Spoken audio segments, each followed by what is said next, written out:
And I was like looking at this and knowing that nobody's been in this space for 27 years. Man, I can just imagine what it'd be like walking in there now. 1988, Odell's was shut down, padlocked. And I started receiving offers. A guy named Greg Scroggins, he had opened this club called Club Fantasies. And he had did this very, very successful promotion. I mean, he did the voiceover, he sold this product. And his first opening night, he got lines around the building, he said. But when people showed up,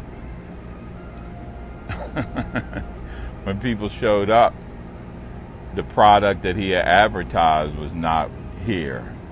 So on his second night, he had hardly anyone. So he came to me with an offer not to DJ here, but to partner with him. And we opened, after maybe a month of renovations, we reopened the space, and very successful. And Club Fantasy ran from 1988 to 1991. But this, even though it was the shortest span, I think it was the nucleus that allowed me to use my own creativity to be totally in charge, because Greg Scroggins, he just stepped back and let me do everything. I ran all my ideas, I ran the business. All he did was come in and collect. That was his interest. And even though I said it was a nucleus for me, it became the nucleus for many in Baltimore, because out of this space came Miss Tony, Ultra Nate, the Basement Boy, Rod Lee, Sean Caesar, K.W. Griff. It just like out of this space, all those talents and creativity started coming.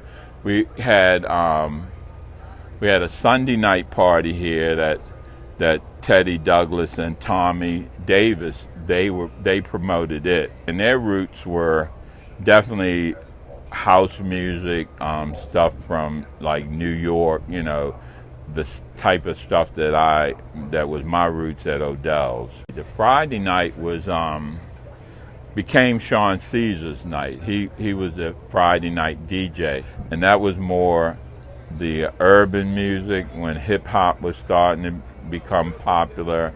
And I don't know if they had started at that point creating I think they had just started with some of the Baltimore club music. Miss Tony came from here. He was just a personality, just being himself. He would sometimes get on the mic and to pump up the crowd, and house music, and we don't have DJs that talk on the mic too much, but he just on Friday nights he started to kind of MC a little, for that crowd, and that led to him and Frank Ski doing a collaboration, which happened right around the time when we moved down to Paradox. On Saturday nights, it was mainly Michael Joyner. Michael Joyner also was more into the house music scene, which at that time it was called club music, But then, first when I was at Odell's, it used to be called dance music. Now they divided up into EDM and techno, but house music and all that. But in the early stage, it was all just called dance music, and then they started the different genres and dividing up and being more specific. A guy that was with me at that time was Timothy Barber. He was the artistic and creator of all the artistic stuff in the club. We had a big showcase when you walked in. He would change the theme and do decoration. Even one time he wrapped himself in saran wrap, totally nude, and stood in the case. So it was even though this was a 3-year venue, it was like, wow.